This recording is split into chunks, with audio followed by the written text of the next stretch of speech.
C'est bon, ça y est, il a mis du temps à venir, mais nous y sommes, c'est le printemps. Au 15 avril, la moitié des élevages laitiers français pâturaient en France, avec des écarts visibles entre départements, comme vous pouvez le voir sur cette carte. Désormais, ce score augmentera rapidement pour atteindre un plateau d'ici la fin de semaine prochaine aux alentours de 90%. Cela impacte logiquement l'alimentation des vaches laitières.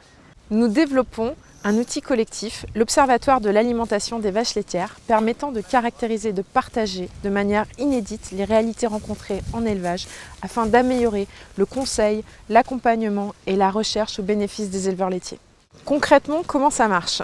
Ce printemps se caractérise par de forts retards au pâturage pour une grande partie des territoires laitiers français. La zone allant de la Sarthe aux Côtes-d'Armor est plus particulièrement impactée par cette situation. Les dernières mises au pâturage se sont faites avec 3 semaines de retard par rapport aux moyennes saisonnières. En toute logique, qui dit moins de pâturage dit moins d'herbes fraîches dans les rations.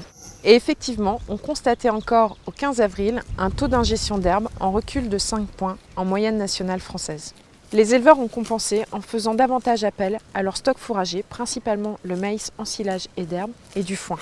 Il n'y a donc pas eu d'impact sur la production laitière pour le moment.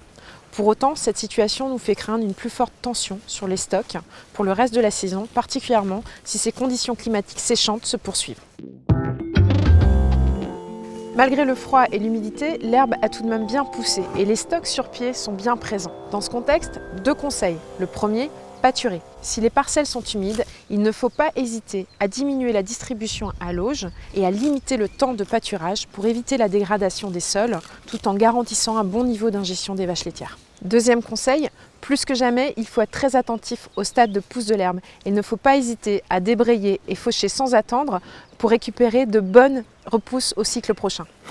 Ces informations sont issues du réseau France Conseil Élevage et valorisées dans le cadre de l'Observatoire de l'alimentation des vaches laitières du CNIEL. Cette valorisation a été possible grâce à un travail collectif et impliqué entre l'Institut de l'élevage, France Conseil Élevage et le CNIEL.